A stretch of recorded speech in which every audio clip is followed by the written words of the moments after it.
ativa na gente de ver a surpresa de Jesus pegar e derrubar um fariseu nas suas próprias palavras. É maravilhoso como é que o Espírito Santo leva uma pessoa que não entende de estilismo retórico, não entende, fazer uma coisa dessa, de tal forma que a gente que é especialista, quando pega, a gente percebe exatamente isso. Somente aquele que inspirou essa palavra é que poderia ter feito. E aí nós temos uma pergunta aqui: quem é este? A priori, quando nós lemos essa passagem, talvez nós iríamos concentrar essa palavra, essa pergunta, somente a a gente chama de perícope, esse pedacinho de texto, né, que vai de Marcos capítulo 4, dos versículos 35 até o 41, e achar que essa pergunta está circunscrita somente aos fatos que estão ali narrados. E os fatos quais eram? Jesus estava numa banda do mar da Galileia, e ele tinha já ministrado para uma multidão, ele estava um pouco cansado, ele chama seus discípulos e fala: vamos entrar nesse barco e vamos para o outro lado. E eles entram naquele barco, estão atravessando o mar, quando chega no meio do mar, começa uma tempestade. E aí a gente tem que pegar uns detalhezinhos que está no texto, que é uma coisa fascinante. Diz que Jesus está dentro daquele barco, ele desceu para o porão do barco, foi para a proa e estava deitado, e Marcos acrescenta, num travesseiro bem acolchoadinho. Ele estava muito confortável. É um detalhe que somente Marcos coloca. E Marcos ainda coloca também outro detalhe, que ele está deitado nesse travesseiro acolchoado, na proa, na parte da frente, né, do barco. E numa tempestade, irmãos, numa tempestade é a parte do barco que é o pior lugar para se estar. Porque o barco sobe e cai com toda a força na água.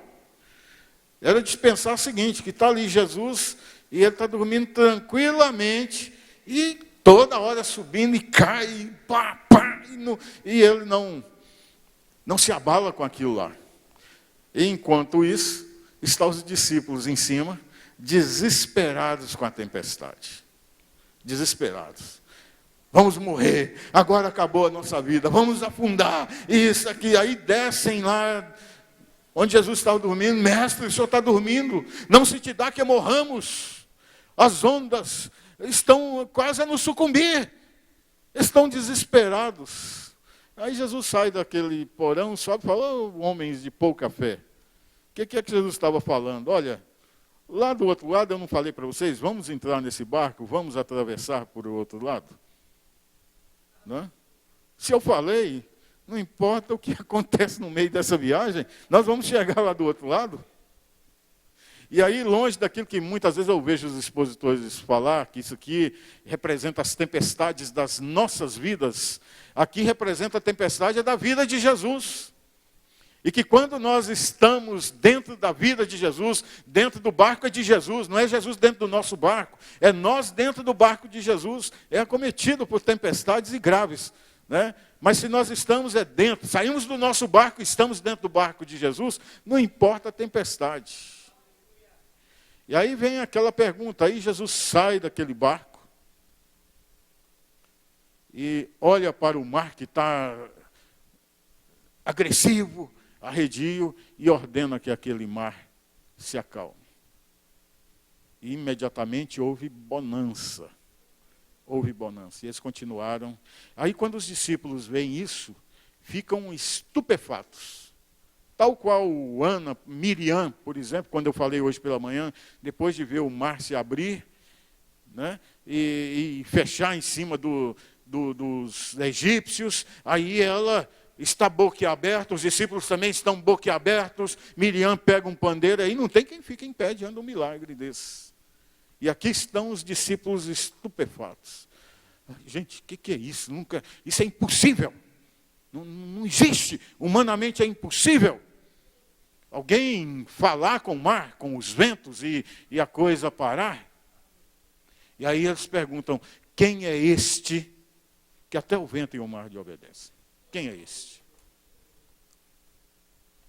Meus irmãos, eu lembro de certa vez, havia nas cercanias do Rio Jordão, depois de um longo tempo, mais de 400 anos, a voz de Deus silenciada ao povo judeu.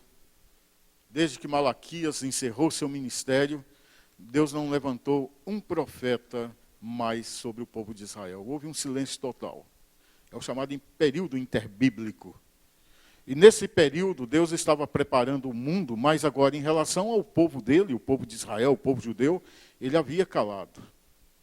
E foi só depois desses 400 anos que, de repente, aparece ali junto ao Rio Jordão um homem. Ele vestia-se de pele de camelo, ele comia mel silvestre, e ele aparece fazendo uma coisa diferente dos religiosos da sua época. Ele fala agora com autoridade, ele abre a boca e fala com ousadia, com coragem, condenando o pecado das pessoas. E ele começa a fazer um ato ali junto ao Rio Jordão, de tal forma que as pessoas começam a aproximar, e ao aproximar ouviam a mensagem de João Batista, e logo, imediatamente, arrependiam de seus pecados, eles eram batizados ali naquela água por causa do arrependimento dos seus pecados.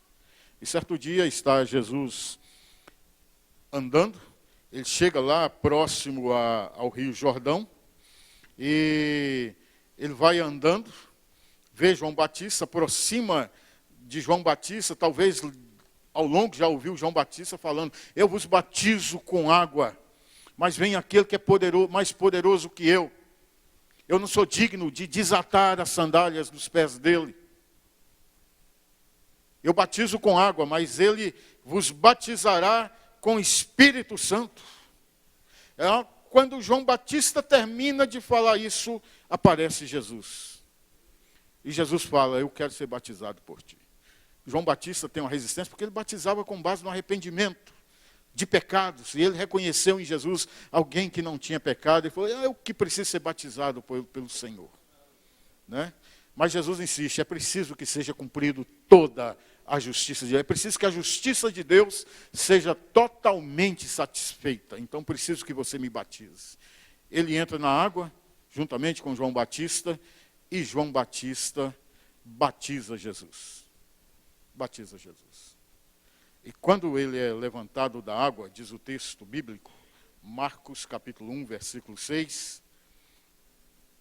Versículo 6 não, versículo 10. Jesus é batizado e assim que ele foi batizado, ele sai da água. Então, logo que saiu da água, viu os céus abertos e o Espírito que, como pomba, descia sobre ele, e ouviu uma voz do céu que dizia e responde: quem é este que até o vento e o mar lhe obedecem? E essa voz do céu dizia: este é meu filho amado, em quem me comprazo. É Jesus, a solução que Deus mandou para que fosse resgatado o ser humano, para que o homem fosse salvo. Ele, o próprio Deus, agora em pessoa. Quem é esse que até o vento e o mar lhe obedece? Jesus. Jesus. Nessa passagem da tempestade está revelado duas características de Jesus. Primeiro, a humanidade de Jesus, porque diz que ele estava dentro do barco. E ele dormia. Quem dorme é o ser humano. É um homem. Jesus era plenamente homem. Mas ele sai daquele barco no meio da tempestade e ordena ao mar e os ventos que se acalmassem. Ele fala com o mar e o vento. Eu, às vezes, quando penso nisso, eu penso o seguinte: se eu pudesse colocar voz no vento e no mar, eles teriam falado o seguinte naquele momento: nossa, mas há quantos milhares de anos atrás ouvimos a voz do nosso Criador que fala conosco agora? Porque estava ali quem criou os ventos e os mares. Era Jesus, o Filho de Deus, em quem Deus se compraz. Quem é este que até o vento e o mar lhe obedece? Certo dia, logo depois do batismo, Jesus vai para o deserto, é tentado, mas quando ele volta para a cidade, ele entra numa sinagoga. Marcos capítulo 1, versículo 21 em diante, diz que ele em Cafarnaum entrou na sinagoga. Sinagoga era o local de reunião dos religiosos, da religião. era onde deveria ter aquelas pessoas que pudessem trazer solução para aquilo que destrói a vida humana. E principalmente os demônios, as forças espirituais que acabam com os lares, acabam com as famílias, acabam com as pessoas, acabam com as finanças, acabam com a paz das pessoas. Ali estavam fariseus, escribas, sacerdotes, pessoas que tinham por obrigação pastorear o povo de Israel. Mas Jesus entra dentro da sinagoga e encontra um rapaz endemoniado. E ali Jesus expulsa o demônio daquele rapaz. Quem é este que até os ventos e o mar lhe obedecem? É aquele que tem poder sobre os demônios. Aquele que tem poder sobre aquele que destrói a vida humana. Quantas pessoas vivendo uma vida miserável, acabada. Meus irmãos, o diabo, ele é extremamente maligno. Ele não é mau, ele é maligno. Ele escolhe as formas mais sórdidas para acabar com o ser humano. Não há bem algum na vida dele. E ele não tem interesse algum no bem. E ali naquela sinagoga, uma religião que era a religião do mal, era a religião do diabo. Mas ali estava a ineficiência. Jesus chega e expulsa o demônio. E de tal forma que as pessoas começam estupefatas, perguntando, que doutrina é essa? Que com autoridade ele repreende os demônios. Mas novamente vemos a pergunta, quem é este que até o vento e o mar lhe obedece? Jesus, depois desse fato, ele vai à casa da sogra de Pedro, um dos seus discípulos, que seria apóstolo também, encontra a sogra de Pedro doente. Ele entra dentro daquela casa e ele faz aquilo que ninguém tinha visto alguém fazer isso. Ele imediatamente cura a sogra de Pedro. Quem é este que até o vento e o mar lhe obedece? É aquele que tem poder, além de ter poder sobre os demônios, tem poder sobre todo tipo de doença.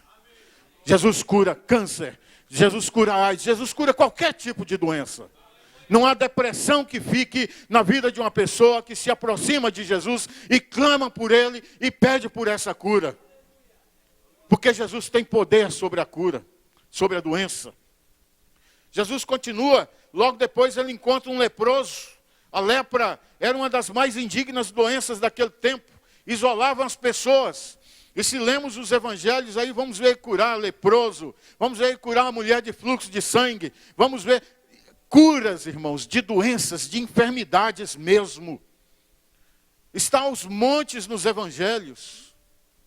E eu fico encabulado com aqueles que querem, às vezes, fazer pouco caso disso. E tem muitos. Jesus é aquele que tem poder para curar todas as doenças. Eu quero dizer a você que entrou aqui nessa noite, talvez não conheça Jesus ainda, e eu faço você conhecer Jesus. A solução para Deus. Está com alguma enfermidade na sua vida, Jesus Cristo pode te curar hoje.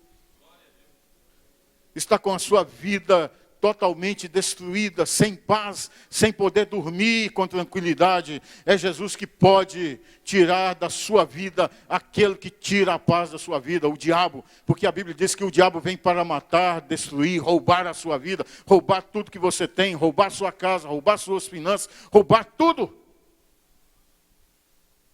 E enquanto a pessoa não se rende a Jesus, não inicia o acertar-se da vida. Quantas pessoas atrás de tantas outras soluções, buscando outros meios para tentar solucionar o seu problema. Eu lembro da mulher de fluxo de sangue, né, lá no capítulo 5, lembro de Jairo. Mas aquela mulher, ela havia gastado o dinheiro dela com os médicos. Se fosse hoje, se Jesus tivesse feito isso hoje, iria topar uma mulher que tinha gastado dinheiro com João de Abadiânia. Quem conhece João de Abadiânia? Já viram falar em João de Abadiânia? Ali perto de Goiânia tem uma cidade chamada Abadiânia, onde